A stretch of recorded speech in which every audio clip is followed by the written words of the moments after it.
Nyechakwa na egwuregwu nwoke ekole akpa na be nwaanyị ọzọ bili. Hapụrụ ya na ụmụaka na-atọ. Na ọ chụpụrụ ya n'ụlọ bụ maka na ọnya na-akwụ ụgwọ ụlọ ebe fabi. Ọ sị m kedu ife a ga-eme ya ewere ọgba bụ n'isi maka na ya dụshọ na di ya ma ntụcha ụmụ okorobịa na-esoghelie ka amalụ ma onwe nwoke ga-eghe ya ọnụ ka o wee bụrụ ife ya mere. Ọ sị m nne ya wee kpọọ ụmụnne wee gwaba ụmụnne si a na marriage abụrụ by force, onye si na ọma nọzi gị happy anya na ban. Ihe a ka ụmụnne gwara ya, ihe a ka ndị be ha gwara ya na marriage abụrụ by force. Onye nụkọta sị na ya ma nọzi si happy ka o jebe. Ọ sị m nne na ebe afọ ka ya nọ malụ na ya balụ m ya na ya afọsigo fa ncha niile. Ọ sị m agụgụ kata ya na ụmụaka ya apala ụkwụ bụ n'isi maka na ọmami ya bụvu sevi ọnya ọ na-achụta ọ na-ewetali ya ọ na-achụta ọ na-ewetali anya wee na-eti na nke ha nwere na mami ya nọrọzi na o nwerozi onye na-enye ya. Ọ sị m na bifo okolo akpị ya pụọ na ọ kụgidelie ife wee sị na ya ga-eje weta ife foonu ka ọ sị nọ ihe gịnị ka a kapasị anya iru na ya ga-edesifeke ya na o nwere nwoke ga-afụzi ya ga-akpụ ya mmadụ na o nwere nwoke ga-afụzi ya ga-alọvụ ya n'ebe afọ ka nọ malụ na ya da anụzi di ya emekete biznes mekete n'ife ekwere ya wee join ya ndị Oshilora solofa na-eje isi nne ịmago n'ụlọ a na-akwụ ndị Oshilora nọọ obele ego a ga-enye gị ịmagolo obele afọ ya emesie dutoni amala mma dị umeanụ si ya na ọ ga-esokwu na savụ ya solofa sisi akwụkwọ ya nke osisi na solofa savụ akwụkwọ ya nke savụ na ụmụ ya na-abụ na-eje akwụkwọ na ofe adaeje maka gịnị na eke adọrọ ịghọtago. Ọ sị m ya na-eje na-anata obele ego sị m ihe o ji mama bụ na ife ọbụla elifuolu ịmagonu ya enwe ike welu nne nata wee nye ụmụaka. Ọ na-awa ọkụkwa o mana o nwere nwoke fụlụ ya na-ama ntọọnụ na ya amala ezigbo mma na ya amala ezigbo mma mana ife afụfụ melie bụ na ọ bịa mee nye na enwere ike add weight efe anya aka dịkwa ka nwatakịrị na-amasị mma ife a na-agakwa until one day na o nwere ebe fajele Oshilora ịghọtago ewee sisie ewee na-asa avụ na o nwere ụmụ nwaanyị ndị si Abuja wee bịa ya wee na-asa avụ ha nne one lady dia wee fịa n'ebie nekete si amụnya nwa nwee okwuru Oshilora anụnwa ya sịfa mba na ọ bụrụ ya nwa nwee Oshilora na ya na-asa avụ asa avụ o wesi ego ne ka a na-akwụ ya sị 2k 3k depends on ihe ha lọta. Ọ sị ya na ọ dị very small. Ọ sị ya na enwerekwanụ choice na enwere ife ọzọ ya nwere ike ịlụ. O wesi anya nye nọmba ya sị ya na enwerekwa foonu. Ọ sị ya what? Ọ sị ya na enwere foonu. O wesi oke wee dee nọmba nke ya nwa wee nye wee welu 15,000 nye sa je gote akpa aza ya small phone ka o tinye sim card ka ọ kpọọ ya ya welie naluo gote akpa aza tinye sim card kpọọ the woman wee jụbịa sị ya ụmụ one ka ịmụta ya sị ya na-eto fa na-ejekwe school n'ebe ọ na-eje n'ofe ada eje maka na enwere ego.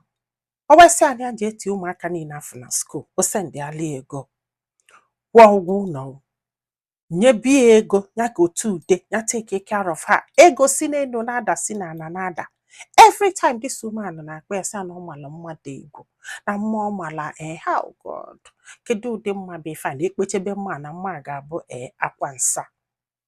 Ọ sị ma ego bata akwa ya ebido libe nna iteghe ya ebido dobe ọcha ife niile dole ya mma. This woman nọgide sị ya na ya chọghị na-akpa ya na video call na WhatsApp ịghọtago ya sị ya na enwero n'ego foonu o si Abuja tinyeli foonu na moto kpọọ ya ịmara wee bill ya bịa welu foonu tinye sim card ya fa ebido kwube na WhatsApp.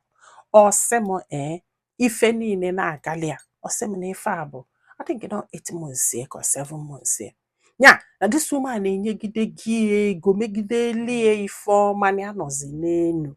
Ọ nọgide one day kpọọ ya sị ya na ya chọrọ ka o delocate ka ọ bịaba Abuja. Asị ya what? Etu ka Chukwu si enyela mmadụ aka na ọ bụ na ya jesi obodo oyibo bata na ọ ga-relocate ka fa bịa Abuja. Ya sị ya with all pleasure ịmagonu because na ọnyanwa na-emezi ife niile ma ude ma ncha everything. Ọ sị m nne ka this woman jesi zero wee bata wee sị ya na fa ga-abịa Abuja mana on one condition na ife ya ji alọvụli ya ife niile na ife ya ji emelie mma niile na ife ya ji wee bata na ndị abụ ya lọvụli ya na ya fụrụ ya lọvụ ọnya na ọmaka na ife a bụ ife a chọọ na nwaanyị ya bụ nwaanyị na-eme nwaanyị ibie ya na-eme supe na ife achọ bụ ka ọ bụla enyi nwaanyị ka fa mebe supe.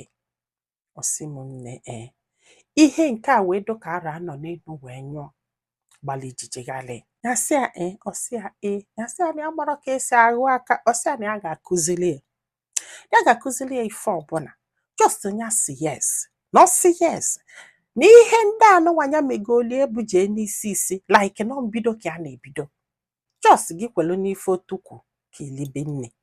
Ọ sị m nne nyapa ihe acha dito na ya na-ekpete ekpele. Ya sị na ọkwa na ihe anụnwa ka Chukwu okike ji wee mebie Sodoma na Gomora. Ejere gị n'ala. Ọ sị m na ya mara ife a ga-eme ike kwụrụ ọtọ gwa ya.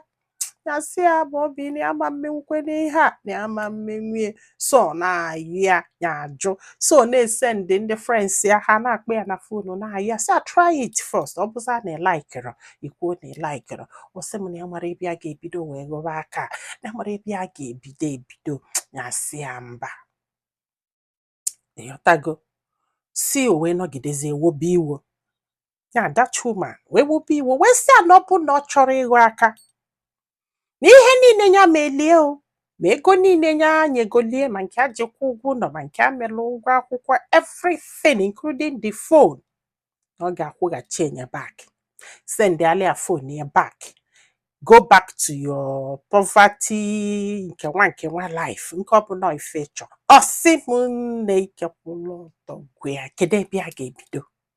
Ego ụgwọ na ọ kwụrụ landlord ka ego ụgwọ akwụkwọ ọkwụrụ ụmụ akwụkwọ akwụsịgoro ka ude na ncha ka monthly fee kedu ebe a ga-ebido wee kwụghachibe kedu ife a na-alụ.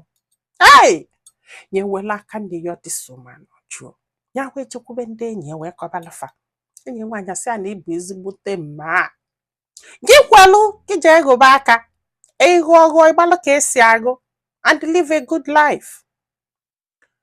Na ụmụ enyi nwaanyị na-abanye akọla everybody si aje ghọba aka. Ọ sị m nne na ya ma mmenwe ife a na ya mụrụ ife a ga-eme na ya atọla atọ ya wesị ka ya wepụta ebe a ka mara ife ndị mmadụ lụ. Na ife anya na-akọlụ m na ọ nwere ike by the time m ga-eji wee drop this story ma Mary chinwuzinie maka na o nwere ike ozie ndị mmadụ Fabia na lia phone maka na ya na-akwadobu ka mekwe phone ya wee bill send alia back. Ịghọta before ndị enyi wee sị anya mebe ha ya wee na-echie kedu ife ọdụ unu ka ọnya mee. Ọnya kwalụnụ jebe Abuja jesolu nwaanyị arụba aka n'ike ka wee nwee ike zụ ụmụ ya ka wee nwee ike do happy ka wee nwee ike lie nri ka wee nwee ike zụ ụmụ ya n'akwụkwọ maka na gịnị mere maka na die na nwaanyị ọzọ bizi. Ka onye ajụ gbuchibe ife dị ya n'uche maka na ife a bụ njọ ndị Sodom na Gomora belo eji wee mee ife anụnwa ka send alia phone mana ka ebe a ga-esi nweta ego ya ga-eji wee kwụghachi ife nwaanyị a megolie kedu ebe a ga-ebido. And na nwaanyị a dị very very rich very very strong na ọchọ iwopie no ife ọbụla ọ chọrọ ime na o nwere ike ime maka na o nwere onye ya nwa na o nwere onye ga-agbatali ọsọ enyemaka na atọla atọ na onye ka ji wee sị ka wepụta ebe a. Ke bụ mmadụ ịnọ n'etiti ya amụrụ m ebe m ga-ebido amụrụ m ife m ga-ekwu ife ate Chineke nna m amụrụ m ife m ga-eme amụrụ m ife m ga-ekwu amụrụ m ebe m ga-ebido. Nwa mmadụ tọkwa na atọ. O sị m na ka nwaanyị abata na ndụ ya ya sị Chukwu etu a ka ịdụ maka na o nwere ife nwaanyị anụ nwa emerọli ya n'nwere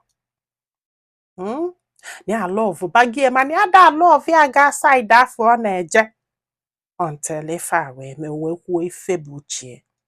Ngwanụ na ose tienu so nwanne m kedu ife ilu onye ka m ji wee jụọ ajụjụ njụ yesterday ife niile o nyelu those girl na o kwesị ịnali anya. I don't think na o kwesị ịnali anya. Gift bụ gift as long as na gift ka ịkpọrọ nwere agreement unu sign afọ ịghọtaga ebe m na-eje. N'ịgwa gị eziokwu ụfọdụ n'ime unu nwere ike ibido kịta tabia ụta si na mami agwara ya agwa na ọ gere ntị na o mere nna na o mere ibie. I understand but mala amalụ dat na ife mmadụ chọrọ bụ ife mmadụ chọrọ and mala amalụ na ọ bụrụ nwoke niile malụ mma na izuzu ezuzu mba enwere the handsome ones so the industrious who takes care of their family. Ịghọtago after all adede akanagoli n'iru Ada-ede nzuzu n'iru, ada-ede laziness n'iru, mbanụ. Ngwugwu ka ọ bụ ife ịtọgidere ịfụba. Ọ bụrụ nwoke niile mara mma na-ezuzu ezuzu, ọ bụrụ nwoke niile mara mma dị lazy. Enwere handsome guys, nya odogwu na-atụpụ mmiri, dị ọcha, dị clean, ife ịchọ na nwoke. Ịlụkwa enyi nso, ọ bụrụ nwoke ezuru ezu ka ọ bụ. Abịghị atagosi ụlọ atani ụtarị nne. Ọ bụrụ na ịma ife diskel ga-eme, mana o nwere ka isi enye aka, mana o nwere ka isi ekwe anything gbasara ife anụnwa, denye na comment section. Ọ bụkwa anụ ihe anụnwa ka ị ga-emeli voice note. Email a voice note. Wo ya. Ma ọ bụsịala agadi nwoke bụ n'isi ụlọ. Gwa anyị filo na comment section maka na ọ ga-enyelu this lady aka iji ma ife ọ ga-eme. Ma nyekwasịalụ m aka tụsa ozi a ka ụlọ ndị ọzọ ntị. Ndị be anyị, daalụnụ ka ọ dị n'ụbọchị ọzọ.